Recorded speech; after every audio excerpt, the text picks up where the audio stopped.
तो भाई लास्ट के जो 3 पॉइंट हैं ये तो बहुत ज़्यादा मोस्ट इंपॉर्टेंट है। आप कोई भी ट्रिप पे चले जाओ, 100 किलोमीटर, 200 किलोमीटर, 300 किलोमीटर, तो एक हमारे भाई ने पूछा है कि गूगल पे रोड क्लोज दिखा रहा है। तो प्लीज कमेंट करने से पहले ना एक बार सोच लिया करो कि जो बंदा गाड़ी चला रहा है और आपको शूट करके दिखा रहा है और अपनी जान हथेली पे लेके चल रहा है। Hello guys, welcome back to my channel. तो गाइस फाइनली मैं दिल्ली आ चुका हूं। अब बहुत सारे भाई बोलेंगे कि भैया मनाली के बाद की तो वीडियो डाल दो। तो गाइस अनफॉर्चुनेटली वो वीडियो नहीं आएगी। उसके पीछे का रीज़न ये है कि मैं दिल्ली आ चुका हूं और मैंने शूट भी नहीं किया, क्योंकि ऑलरेडी मैंने अपने चैनल पे ना मनाली टू दिल्ली की बहुत सारी वीडियोज़ डाल रखी हैं। तो यार मेरा मन भी नहीं कर रहा था और मैं थक भी गया था। तो खैर जो हमने 4 वीडियो डाली भाई, अपना मैं दिल्ली से काजा तक गया था और काजा से फिर अपना वहाँ पर पूरा घूमा था, की मोनेस्ट्री, हिक्किम और जो भी हम घूमे। और उसके बाद फिर हम लोसर गए, लोसर से फिर हम मनाली तक। तो एक टोटल 4 एपिसोड मैंने अपने चैनल पे पोस्ट किए थे। भाई थैंक यू सो मच, आपने इतना अच्छा प्यार दिखाया ना, मैं सीरियसली बोल रहा हूँ, दिल से बोल रहा हूँ, thank you so much guys. But उसके साथ साथ ना यार बहुत सारे लोगों के डाउट थे कि अगर कोई भी भाई काजा जाना चाहता है, चाहे वो एनी अदर स्टेट से क्यों ना हो, चाहे दिल्ली हो गया, एचआर हो गया, यूपी हो गया, महाराष्ट्र हो गया, दुनिया के किसी भी कोने से जाना चाह रहा है, तो किसी का कहना था कि भाई लैंडस्लाइड तो नहीं है, नेटवर्क कहाँ पर आते हैं। तो कुछ कुछ पॉइंट्स हैं जो भाई मैंने ना अपनी इस वाली पेपर में लिखे हुए हैं। तो गाइस कुल 12 पॉइंट्स हैं जो मैं आपको एक एक करके ना बताऊंगा। और इसमें से जो है ना 100 आउट ऑफ 99% लोगों के डाउट्स होंगे जो मैंने इसमें लिखे, और खुद मेरा खुद का पर्सनल एक्सपीरियंस है। और जो कुछ तो मैंने पॉइंट्स ना वीडियोस में से उठाए, जो मैंने अभी रिसेंटली वीडियोस पोस्ट किए ना 4 काजा की, तो भाई उसमें से मैंने कुछ उठाए हैं। तो इसलिए कह रहा हूँ वीडियो को प्लीज एंड तक जरूर देखना। अगर इसमें से कोई पॉइंट रह जाए ना तो नीचे कमेंट बॉक्स में पूछ लेना। तो चलिए वीडियो को स्टार्ट करते हैं। तो गाइज ये 12 पॉइंट्स एक्सप्लेन करने से पहले मैं आपको एक चीज बता दूं, भाई मैं सोलो गया था। दूसरी चीज, मेरी जो गाड़ी चली थी 1650 किलोमीटर टोटल चली थी, क्योंकि मैं दिल्ली से निकला था। मेरे दिल्ली से टोटल काजा का जो डिस्टेंस है 800 किलोमीटर है, और 800 ही आना और बाकी 50 किलोमीटर वहां घूमना फिरना हो गया था। और कौन सी गाड़ी से गया था ये भी बता देता हूँ भाई। ये अपने पीछे खड़ी हुई है स्विफ्ट VXI 2022 का मॉडल है। यही धन्नो गई थी हमारे साथ और यही हमें लेके आई है। चलो अब सबसे पहले पॉइंट के बारे में बात करते हैं, काजा कौन से मंथ में जाएं। तो गाइस इसमें कोई इतनी घबराने वाली बात नहीं है। आप जून से स्टार्ट करके दिसंबर तक कोई भी मंथ में जा सकते हैं। बट एक चीज बोलूंगा, दिसंबर में अगर आप जा रहे हो तो वहां पर स्नोफॉल के चांसेस ज्यादा हो जाते हैं और ठंड बहुत ज्यादा बढ़ जाती है। मैं अपना बताता हूँ, मैं अगस्त में गया था। अगस्त में मानसून होता है, और ये भी मैं 13 तारीख को गया था, रक्षाबंधन से पहले पहले। तो 19 तारीख को मानसून खत्म हुए थे। बट भाई वहां पर लैंडस्लाइड के चांसेस 100 आउट ऑफ 99% होती है, और मुझे मिले भी थे और थोड़ा ट्रैफिक भी मिला था। वीडियो में आपने देखा होगा। तो मैं आपसे कहूंगा कि आप जून में मॉनसून को थोड़ा सा आप अवॉइड करो। उसके बाद सितंबर में जा सकते हो, अक्टूबर में। अक्टूबर में तो बहुत अच्छा मौसम हो जाता है। जब आपको जाना हो आप जा सकते हैं। मॉनसून को थोड़ा डिले करना। मैं गया था, कोई बात नहीं, आपको जाना है तो आप भी जा सकते हो, कोई इतनी घबराने वाली बात नहीं है। रोड सारे ओपन है। आई होप आपका ये डाउट क्लियर हो गया होगा। तो गाइस सेकंड पॉइंट है, हमारे भाइयों ने पूछा है कौन सा रूट प्लान करें। तो मैं आपको बता दूं, काजा जाने के भाई 2 रूट हैं। अगर आपको मनाली की तरफ से जाना है तो आप मनाली की तरफ से जा सकते हैं। दूसरा है भाई शिमला होते हुए। तो इन दोनों में ना थोड़ा सा फर्क है, मैं आपको अच्छे से एक्सप्लेन कर देता हूँ। अगर आपको टांग तुड़ाई करनी है और आपको गाड़ी चलाने में बहुत ज्यादा मजा आता है, तो भाई इस धन्नो को मैंने 400 किलोमीटर, शिमला के बाद ना पूरे पहाड़ी पहाड़ मिलते हैं। बहुत ज्यादा फ्रस्ट्रेटिंग तो हो जाता है और हाथों में भी दर्द हो जाता है भाई, राइट लेफ्ट लेते लेते। तो थोड़ी सी ये प्रॉब्लम आई, जिस वजह से मैं भाई उधर से नहीं आया था वापस शिमला की तरफ से होते हुए। मैं भाई मनाली की तरफ से आया हूँ, वहां पे थोड़ा हाईवे मिलता है। तो मेरा ये रीजन था। तो अब आपको ये देखना है कि रूट कौन सा प्लान करना है। यहाँ से जाते हुए तो मैं आपको बोलूंगा कि आप शिमला की तरफ से जाओ, क्योंकि हाई एल्टीट्यूड जो है ना इधर से एकदम नहीं आता। जो माउंटेन सिकनेस की प्रॉब्लम होती है ना, वो इधर की तरफ से आपको नहीं होगी, वो आपको होगी मनाली की तरफ से, क्योंकि आप उधर से एकदम हाइट पे चढ़ जाते हो। ग्रमफू से अपना सीधा जब आप ऑफ रोड करते हुए आओगे, थोड़ा फ्रस्ट्रेट भी होगे। तो बेटर है, आपकी जर्नी की स्टार्टिंग है तो भाई धीरे धीरे एल्टीट्यूड पे चढ़ो। इधर से आपको क्या है, देखो मैं आपको बताता हूँ, आपके सामने मैप शो हो रहा होगा।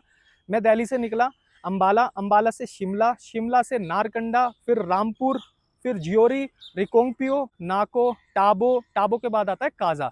तो मैंने इस तरीके से डेस्टिनेशन अपना कवर किया था। आई होप अब आपको समझ में आ गया होगा। आपके ऊपर है, आपको जिधर से भी जाना है आप जा सकते हो। अगर आप एडवेंचर्स लवर हो ना तो आप मनाली की तरफ से जाना। मेरे से लिख के ले लो, अगर आपको मजा आना है ना तो बोलना नीचे कमेंट बॉक्स में। तो आई होप आपका ये भी डाउट क्लियर हो गया होगा। ये जो सारा का सारा मैप है इसका स्क्रीनशॉट ले लेना, आपको बहुत ज़्यादा इजी हो जाएगा। अगर किसी को नहीं पता वहाँ के नाम वाम के बारे में और गाँवों के बारे में, तो इसमें जो है आप रीड आउट कर सकते हो। तो गाइस थर्ड क्वेश्चन है, एक हमारे भाई ने पूछा कि कौन सी कार से जाना चाहिए। तो भाई देखो अपने पास है ये धन्नो स्विफ्ट। मैंने स्टार्टिंग में आपको बताया मैं इससे गया था। वीडियो में देखना भाई, कहने को ये भाई ये स्विफ्ट, बट इसने तो अच्छी अच्छी 4x4 को भी फेल कर दिया था।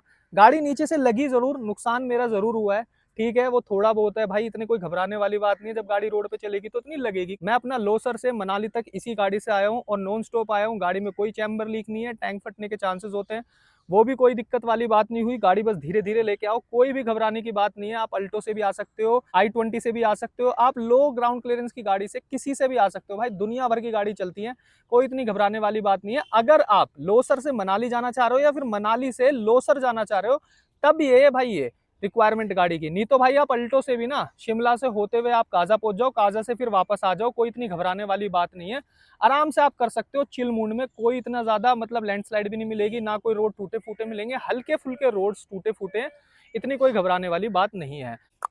अगर आप ये अपना बाटाल वाला रोड कर रहे हो, मतलब कि लोसर से मनाली का या मनाली से लोसर तक का, तो एट द एंड बस एक ही चीज बोलूंगा, कोशिश ये करना थोड़ी सी हाई ग्राउंड क्लियरेंस वाली कार लेके जाना, जिससे कि आपको बहुत ज़्यादा ना आसानी हो जाएगी उस रोड पे चलने के लिए।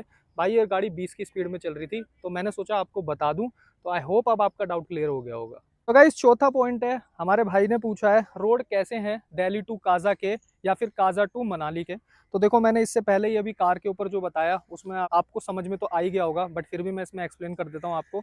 देखो भाई, अगर आप दिल्ली से निकल रहे हो, शिमला तक के रोड जो खैचम खैचे भाई, आप मैं बता नहीं सकता, मतलब आपको कहीं कोई कमी फील ही नहीं होगी और आपकी कोई कंप्लेंट नहीं होगी। फिर बात करते हैं शिमला से रामपुर तक के थोड़े बीच बीच में ऑफ रोड के पैच हैं। जियोरी से रिकोंगपियो तक हल्का फुल्का बीच में थोड़ा सा ऑफ रोड आएगा।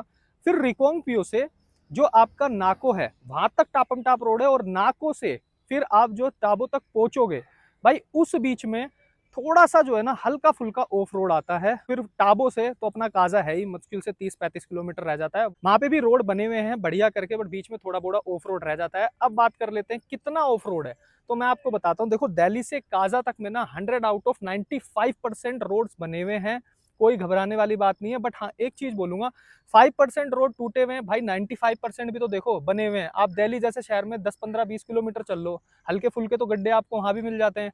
तो मैं ये नहीं बोलूंगा कि रोड टूटे हुए हैं भाई, 100% रोड बने हुए हैं, आराम से जाओ चिल मूड में, हम भी होके आए, आप भी जाओ यार, कोई दिक्कत नहीं है। समझ गए होंगे आप मेरी फीलिंग्स। तो गाइज एक भाई ने पूछा है, ये भाई हमारा 5वां पॉइंट है, लैंडस्लाइड तो नहीं मिली रोडों पे, कहाँ कहाँ पर लैंडस्लाइड मिली है। तो कुछ एक दो भाइयों ने पूछा था, तो आपको अच्छे से डिटेल से मैं आपको एक्सप्लेन कर देता हूँ। तो देखो लैंडस्लाइड मिली भाई मेरे को किन्नौर वैली पार करने के बाद नीगूसारी करके एक जगह आती है, वहां पर हमेशा लैंडस्लाइड होती रहती है। और वो देखो आप, सबसे बड़ी बात भाई, जब मैं वहां पर पहुंचा, जिस दिन मैं वहां पर पहुंचा नीगूसारी वाले रोड पे, भाई साहब मेरे को 2 बंदों ने बोला कि आगे रोड बंद है, बट फिर भी मैं हिम्मत करके गया, और सीरियसली बोल रहा हूँ उसी दिन रोड खुला था और 2 दिन तक वो रोड बंद था। मतलब ना कोई काजा से शिमला जा पा रहा था, ना कोई शिमला से काजा की तरफ जा पा रहा था। बट भाई किस्मत इतनी अच्छी कि भाई नीगूसारी पहुंच के इतनी अच्छी गुड न्यूज मिली कि रोड ओपन है। आधा घंटा हमारा, पौना घंटा खराब हुआ था वहां पर, आप वीडियो देखना, मैं मेंशन कर दूंगा, आपको दिख भी रहा होगा। तो कितने बड़े टास्क से मैं निकला था, और रोड पे जो है भाई इतने ज्यादा बड़े बड़े पत्थर थे कि हमारी गाड़ी नीचे से लगती भी गई थी, 2-4 नहीं 5 से 10 जगह लगी थी। खैर इतनी घबराने वाली बात नहीं है, वो छोटा सा 1-1.5 किलोमीटर का पैच था, बट गाड़ी निकल गई थी, कोई दिक्कत वाली बात नहीं है। और लैंडस्लाइड की बात करूं तो काजा के आगे तो वहां पर आपको कहीं नहीं मिलेगी। आप हिक्किम चले जाओ, आप भाई की मोनेस्ट्री चले जाओ, चीचम ब्रिज चले जाओ, तो आप कोमिक चले जाओ, आप मतलब कहीं भी चले जाओ, जितनी भी डेस्टिनेशन है ना काजा के आसपास घूमने की, तो कहीं भी आपको लैंडस्लाइड नहीं मिलेगी। लैंडस्लाइड आपको मिलेगी कहां पर, अगर आप लोसर टू मनाली कर रहे हैं, तो लोसर से जब आप निकलोगे तो वहां पर लैंडस्लाइड जैसा कुछ है नहीं खास, 1-2 मिल जाए तो अलग बात है, मेरे केस में नहीं मिली थी। मैं आपको बता दूं वो जो रोड है ना, अब बीआरओ के अंडर में आ चुका है मनाली टू काजा का, वहां पर जो है अब रोड बनने वाला है, साल से 2 साल के अंदर अंदर। मैं आपको बोलूंगा जितना जल्दी हो सके उस रोड को आप कंप्लीट करने की कोशिश करो, चाहे बाय बाइक बाय कार, तभी उसमें मजा आएगा। पूरा एडवेंचरस भरा पूरा का पूरा रोड है भाई, वो इतना मजा आ जाए ना तो बोलना। तो मैं आपसे बोलूंगा अभी जाके उस रोड को करो, दिसंबर तक का आपको टाइम है, उसके बाद रोड बन जाएंगे, क्या ही मजा आएंगे यार, 2 घंटे में आप लोसर से मनाली, मनाली से लोसर, तो यही रह जाएगा। ठीक है, तो अभी फिलहाल आपका डाउट क्लियर हो गया होगा, लैंडस्लाइड कहीं भी नहीं है, ना के बराबर। तो गाइस छठा पॉइंट है, एक हमारे भाई ने पूछा है कि गूगल पे रोड क्लोज दिखा रहा है। हाँ भाई मेरे केस में भी दिखा रहा था रोड क्लोज भाई, फिर भी मैं गया। आप जब डालोगे ना दिल्ली टू मनाली डाल लो, या फिर दिल्ली टू काजा डाल लो, या फिर मनाली टू काजा डाल लो, तो मनाली टू काजा तो रोड दिखेगा ही नहीं आपको, वहां तो मैप में कुछ दिखाता ही नहीं है। मैं जब लोसर से आ रहा था तब भी मैप में नहीं दिखा रहा था, वो घुमा के दिखा रहा था भाई, मंडी होते हुए फिर आप जाओ, मतलब शिमला होते हुए फिर आप वापस जाओ। तो भाई ये केस तो है, बट गूगल पे आप मत जाओ बिल्कुल भी। जब आप घर से निकलोगे ना, शिमला से होते हुए तो ये रोड दिखाएगा, डेफिनेटली दिखाएगा, बट वो रोड क्लोजर इसलिए बोल रहा है क्योंकि लैंडस्लाइड की वजह से हो गई होगी भाई अपना वहीं पे नीकू सारी की जगह, एक दो जगह पर होगी होगी, बट वो टाइम टू टाइम बीआरओ वाले उस पर काम कर रहे हैं। और टाइम टू टाइम भाई पहाड़ी के पत्थर जो गिर जाते हैं, लैंडस्लाइड हो जाती है, उसको टाइम टू टाइम हटा देते हैं। कोई इतनी घबराने वाली बात नहीं है। मैं आपको बोलूंगा आप घर से निकलो, टेंशन फ्री होके जाओ, चिल मूड में जाओ। मैं भी गया था, आई होप आपको अब समझ में आ गया होगा। तो गाइस 7वां पॉइंट है, एक भाई ने पूछ रहा है कि कितने दिन की ट्रिप प्लान करें अगर हम काजा जाना चाह रहे हैं। तो देखो भाई मैं आपको मोटा मोटा बता दूं, अगर महाराष्ट्र की तरफ से आ रहे हो तो 2-3 दिन तो भाई आपको दिल्ली तक ही आने में लग जाते हैं। तो देखो भाई उस चीज़ को माइनस कर लेना, मैं दिल्ली की तरफ से बता रहा हूँ, जितना आप दूर रहते हो उतना ही भाई इसमें प्लस कर लेना दिन आप। तो देखो दिल्ली से काजा का जो प्लान अगर आपको बनाना है तो टोटल आप 6 से 7 दिन लेके चलना, अगर आप हैवी ड्राइवर नहीं हो। अगर आप मेरे जैसे हैवी ड्राइवर हो ना भाई, मैं 13 की रात को निकला था भाई, मैं 17 को ना रात को अपने घर पे बैठा हुआ था, ठीक है। 16 की रात तक ना मैं मनाली में बैठा हुआ था भाई, ठीक है। तो मेरा तो ऐसा एक्सपीरियंस रहा है। मैं अपना एक्सपीरियंस शेयर कर देता हूँ। मैं 13 की रात को निकला था शाम को 5:30 बजे। वीडियो आप देखना, सारे के सारे 4 एपिसोड, आपको मजा आना है तो बोलना। नॉन स्टॉप भाई 5:30 बजे निकल के दिल्ली से शाम के 5:30 बजे मैं टाबू में बैठा हुआ था। आप देखोगे, आप अंदाजा लगा लो, अब 800 किलोमीटर नॉन स्टॉप गाड़ी चलाई थी मैंने, काफी मजा आया था। और बाकी अब आपके ऊपर है, अब आप देख लो, अगर आप गाड़ी के एंथुसियास्ट नहीं हो, गाड़ी चलाने के इतने ज्यादा हैवी ड्राइवर नहीं हो, अगर आप चाहते हो कि एक दिन में 400 किलोमीटर कवर लूं, तो आप दिल्ली से शिमला या फिर नारकंडा या फिर रामपुर में रुक जाओ, फिर अगले दिन 400 किलोमीटर है जो फिर अपना आराम से कवर कर लो अपना काजा तक का। 2 दिन आपके ये गए, 2 दिन आने में, 2 दिन जाने में, 4 दिन, 2 दिन वहां घूमने के लगा लो। तो इस तरीके से भी आप कवर कर सकते हो, कोई इतनी घबराने वाली बात नहीं है। मैंने अपना 5 दिन में कर लिया था, आप भाई 6 दिन में कर लेना। तो देखो गाइज एक चीज बोलूंगा, अगर आप ट्रिप पे निकल रहे हो ना, तो डेस्टिनेशन का कभी भी मजा नहीं होता, सफर का मजा होता है। सफर का मजा लेते हुए जाना। आई होप अब आपको समझ में आ गया होगा। तो गाइज 8वां पॉइंट है, नेटवर्क आते हैं या नहीं आते काजा के अंदर, या फिर कहीं भी आप जा रहे हो भाई वहाँ पे, मतलब कौन कौन से रोड पे नेटवर्क अवेलेबल है, तो उसके बारे में आपको एक्सप्लेन कर देता हूँ। देखो भाई आप दिल्ली से निकल लो काजा तक, कहीं आपको नेटवर्किंग का इशू नहीं आएगा।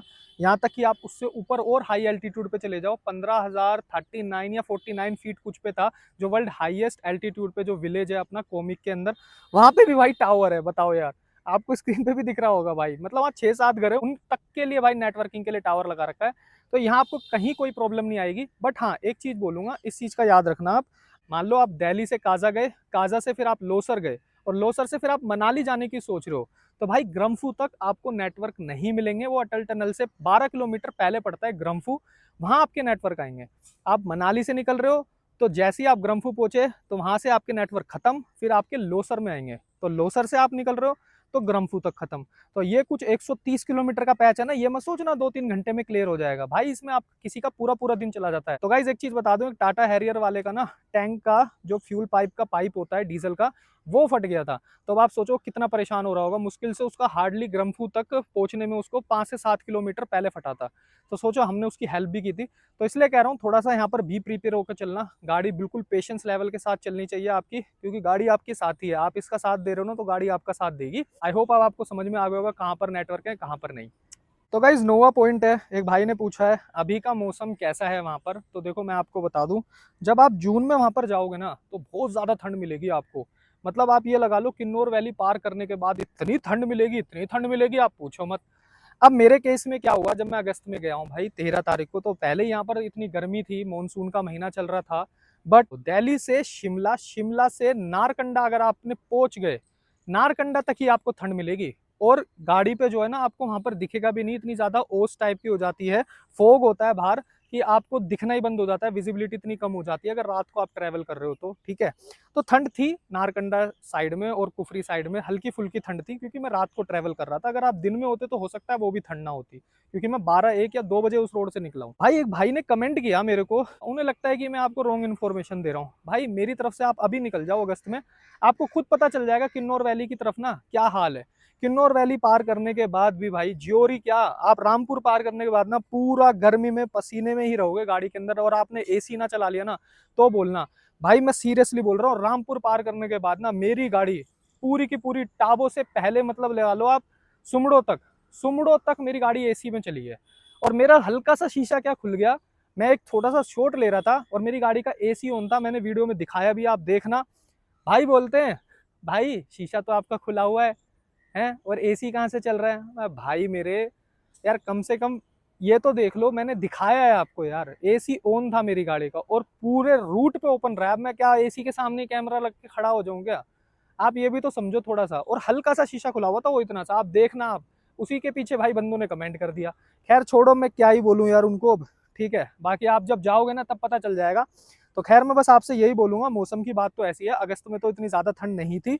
अगर आपको जाना है तो आप नवंबर, दिसंबर या फिर अक्टूबर के मिड में जाना, 15 तारीख से, तो आपको ठंड डेफिनेटली मिलेगी। और मैं पूरी टी शर्ट में घूमा हूँ भाई काजा, मैंने कहीं कोई जैकेट नहीं पहनी, ना कोई अंदर वार्मर पहना भाई गर्म। पहले आपको क्लियर कर दूं, तो आराम से आप जा सकते हो, कोई इतनी घबराने वाली बात नहीं है। बट हाँ, अक्टूबर के बाद जाओगे तो ठंड मिलेगी, अक्टूबर से पहले जाओगे तो गर्मी मिलेगी। तो सिंपल सी बात है भाई। ठीक है, आई होप आपको ये सारी चीजें समझ में आ गई होगी। तो guys at the end last के 3 पॉइंट बचे हैं, 9 पॉइंट हमने खत्म कर दिए हैं। तो भाई लास्ट के जो 3 पॉइंट हैं ये तो बहुत ज्यादा मोस्ट इंपॉर्टेंट है। आप कोई भी ट्रिप पे चले जाओ, 100 किलोमीटर, 200 किलोमीटर, 300 किलोमीटर, कितनी किलोमीटर पे चले जाओ, चाहे 1000 किलोमीटर, ये तीन तो आपके मोस्ट इंपॉर्टेंट रहते ही है।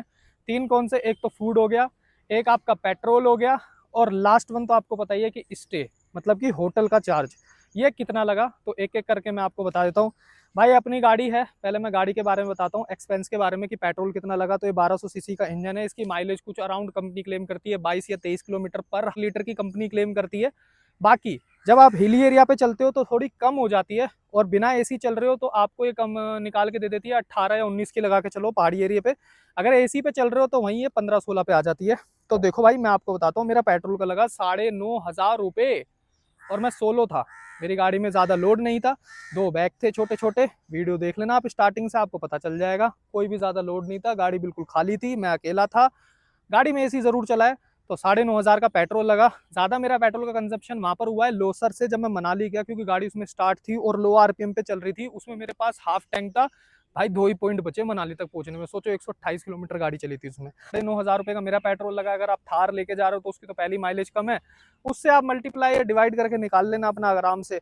जितनी आपकी एवरेज है उतना ही मल्टीप्लाई कर देना भाई, कि कितने रुपए डीजल है या कितने रुपए पेट्रोल है। तो मेरा लगा भाई 9,500 रुपये। ठीक है, तो टोटल भी बताऊंगा मैं अभी, आप सुनते रहो। होटल का चार्ज, मैंने होटल का स्टे लिया था सबसे पहला टाबो में। तो टाबो में जो मैं रुका तो वहां मेरा 1,500 रुपये होटल का चार्ज लगा। वहाँ होम स्टे नहीं था, मैं पहले बता दूं आपको, होटल था, जिसमें कि मेरा ना कोई ब्रेकफास्ट इंक्लूड था, ना मेरा कोई खाना इंक्लूड था, डिनर कुछ भी नहीं था, बस होटल का चार्ज 1,500 रुपये था। बट हाँ एक चीज़ बोलूँगा, होटल बड़ा प्यारा था, आपको वीडियो में दिख रहा होगा भाई। मैं यहाँ पर रुका था टाबो में, काफ़ी मज़ा आया था भाई, और काफ़ी कंफर्टेबल था, पूरी नींद हो गई थी भाई, 8 साढ़े 8 बजे तो मैं सो गया था। अब दूसरे की बात करूँ तो दूसरा मैं रुका लोसर में, वो था होम स्टे। वहाँ मैंने दिए थे 1,000 विदाउट ब्रेकफास्ट और विदाउट डिनर, तो ओनली स्टे का था 1,000। तीसरा मैं रुका था लोसर से मनाली पहुंचा था, तो नाइट को मैं वहाँ रुका था, वहाँ ओनली मैंने दिए 600। वहाँ पर एक वी कॉटेज करके है जहाँ मैं हमेशा रुकता हूँ, आपको भी रिकमेंड करूंगा भाई रुका करो। कोई भाई मैं स्पॉन्सर नहीं कर रहा किसी को, और ना मैं कोई रिकमेंड कर रहा, आपकी मर्जी है, थोड़ा रीजनेबल रेट में, इसलिए मैं आपको बता रहा हूँ। तो टोटल कॉस्ट जो मेरी होटल की आई है तो वो सुन लो गाइज, वो आई है टोटल 3,100 रुपीज़ ओनली। जो मैं इसमें रुका हूँ, मैं चाहता तो गाड़ी में भी रुक सकता था, सो सकता था, बट मैंने कहा नहीं यार, गाड़ी चलानी है तो थोड़ा सा बी प्रिपेयर होकर और कंफर्टेबल ड्राइव करनी है। तो इसके लिए भाई कोशिश ये करनी है, आराम से पूरा सुकून से सो, 8 साढ़े 8 9 घंटे की नींद लो, फिर आप अपना आराम से चलो। तो गाइज लास्ट वन है कि खाने का कितना लगा, फूड का, अगर एक सिंगल पर्सन जा रहा है तो उसका अप्रोक्सीमेट कितना लेके चलें। तो भाई देखो, मैं अब तो आपको ये बताऊंगा नहीं मैंने कहाँ मैगी खाई, कहाँ चाय पी। तो सिंपल सा है, मतलब अगर आप 3 टाइम का खाना खा रहे हो, एक एक कप चाय पी रहे हो, एक सिंपल सा मतलब एक जो होता है एक सिंगल पर्सन करता है, सुबह का ब्रेकफास्ट और दोपहर का खाना और रात का डिनर, तो यही चीज़ें होती हैं। तो उसमें मेरा अप्रोक्सीमेट 3,200 रुपीज़ लगा, और ये विदिन मेरा लगा 4.5 दिन में, और कुछ नहीं भाई, ये मेरा सिंगल का था। अगर 2 होते तो उससे मल्टीप्लाई कर लो, 6400 हो जाता, और यहीं पे अगर आप 3 होते तो ऐसी 3200 प्लस कर लो, मतलब 3,000 रुपये पर पर्सन लगा लो, 4 से 5 दिन का। ठीक है, तो गाइज यही थे सारे के सारे 12 पॉइंट्स जो मेरे को आपको एक्सप्लेन करना था, और आई होप आपके 100 आउट ऑफ 99% लोगों के यही डाउट्स होंगे। और इसमें मेरा कुछ पर्सनल एक्सपीरियंस था, कुछ मैंने कमेंट्स बॉक्स में से उठाए, जो मेरी अपनी लास्ट 4 वीडियो मैंने रिसेंटली अपलोड की थी उसमें से। अब एक लास्ट वन रह गया है, टोल का कितना लगा। तो देखो इसका मैं बता दूं, मैंने पूरा सर्किट किया था जिसमें मेरी गाड़ी 1650 किलोमीटर चली, तो मैं आपको बता देता हूँ अप डाउन में मेरा टोटल टोल लगा 1150। और जब मैं एंट्री कर रहा था शिमला में, तो वो भी मैंने लिख लिया कि 60 रुपये शिमला की मेरी एंट्री फीस थी, और जब आप रिकोंग पहुंच जाओगे सुमडो के आसपास, तो वहां पर भी एक एंट्री फीस होती है जो पुलिस वाले लेते हैं, उसको कहते हैं ग्रीन टैक्स। तो वहां पर मेरा 200 रुपीज का उन्होंने टिकट फाड़ के दी। तो टोटल 260 ये और 1150 मेरा टोटल टोल। गाइस टोटल लगा लो आप 1400 रुपए मेरे टोल में लग गए और एंट्री फीस में, इसको आप पूरा कह सकते हो राउंड फिगर में। अब बात करते हैं मेरा टोटल कॉस्ट कितना आया भाई। तो गाइस टोटल है मेरा 17,210 रुपए मेरा सिंगल पर्सन का लगा है इस गाड़ी के साथ, जिसमें कि मैं 4 दिन आराम से घूमा हूँ। 4.5 दिन कह सकते हो आप, 13 की रात से और 17 की रात तक। तो 4.5 दिन में घूमा हूँ, काफी इंजॉय किया है, खाया पिया भी अपनी मर्जी से। तो राउंड फिगर में बताऊं तो गाइस 18,000 रुपए में हमने अपनी दिल्ली टू काजा और काजा से मनाली और मनाली से फिर अपना घर तक हमने टोटल 1650 किलोमीटर का सफर तय किया, वो भी अपना इस गाड़ी के साथ। तो गाइस जाते जाते एक ही चीज बोलूंगा, भाई बी सेफ होके जाना और घबराने की कोई बात नहीं है। और हाँ यार, एक बात याद आई मेरे को, एक भाई ने मेरे को और कमेंट किया था, वो बंदा बोलता है कि हजार्ड लाइट ना गाड़ी के साइड में लगा के चलती है। मतलब मैं जब वहां पर पहुंचा था सोलन में, दिल्ली से जब सोलन पहुंचा, शिमला से 15-20 किलोमीटर पहले था, तो भाई वहां पर मैंने अपने हजार्ड लाइट ऑन किए थे ड्यू टू फोक की वजह से, क्योंकि रोड पे इतना ज्यादा फोक था कि मुझे कुछ दिख नहीं रहा था। आप वीडियो में देखना, कैमरा जो है ना भाई हैवी ब्राइट करके दिखाता है, बट आप रियल आइज से देखोगे ना अपना, उस टाइम पे जो सिचुएशन होती है भाई, जान बचाने वाली बात होती है वहां पर। आप 40-50 की स्पीड में चल रहे हो, पीछे से कोई ट्रक वाला आया, वहां से घुसा दिया आपको, ना जान बची ना आप बचे, गाड़ी तो दूर की बात है। मैंने हजार्ड लाइट चलाई ड्यू टू सेफ्टी रीजन, ना कि मैं हवाबाजी में चल रहा हूँ। वो बंदे बोलते हैं गाड़ी साइड में लगा के, अगर आपकी गाड़ी में कोई प्रॉब्लम हो जाए, आप हाईवे पे खड़े हो, साइड में खड़े हो, तो हजार्ड लाइट चलाते हैं। ये चारों के चारों इंडिकेटर, जिनको नहीं पता बता दूं, हजार्ड लाइट होते हैं चारों के चारों इंडिकेटर जो चलते हैं। मतलब यार बंदों में कॉमन सेंस नहीं है यार, बिल्कुल भी कॉमन सेंस नहीं है। तो प्लीज कमेंट करने से पहले ना एक बार सोच लिया करो कि जो बंदा गाड़ी चला रहा है और आपको शूट करके दिखा रहा है और अपनी जान हथेली पे लेके चल रहा है, अगर मैं दिखा रहा हूं तो उसमें प्लीज नेगेटिव कमेंट्स मत करो ना, उस चीज की सिचुएशन को भी तो समझो ना भाई मेरे। तो मैं बस आपसे यही कहूंगा, मैं सबको नहीं कह रहा, मैं उसी भाई को बोल रहा हूँ जिस भाई ने कमेंट किया था। तो गाइज यही थे सारे के सारे 12 पॉइंट्स। आई होप आपको सारे पॉइंट्स समझ में आ गए होंगे और आपका 100 आउट ऑफ 99% डाउट्स भी क्लियर हो गए होंगे कि कहाँ कहाँ पे ऑफ रोड है, कहाँ कहाँ पे लैंडस्लाइड है, कहाँ नेटवर्क है, वो सारी चीज़ें, जितने भी 12 पॉइंट्स थे। तो गाइज बस यही था इस वीडियो के अंदर। वीडियो आपको कैसी लगी नीचे कमेंट बॉक्स में जरूर बताना, और बहुत ज़्यादा मेहनत लगी है भाई इस वीडियो को बनाने में। प्लीज़ एक लाइक ज़रूर करके जाना और उन लोगों तक ज़रूर पहुँचाना जो भी भाई अपना काजा का ट्रिप प्लान कर रहे हैं, चाहे वो किसी भी स्टेट में रहते हो, उन तक ये वीडियो ज़रूर पहुँचाना, उनके लिए बहुत ज़्यादा हेल्पफुल रहेगी। तो गाइज मिलते हैं नेक्स्ट वीडियो में। वीडियो देखने का आपका बहुत बहुत धन्यवाद। Thank you so much.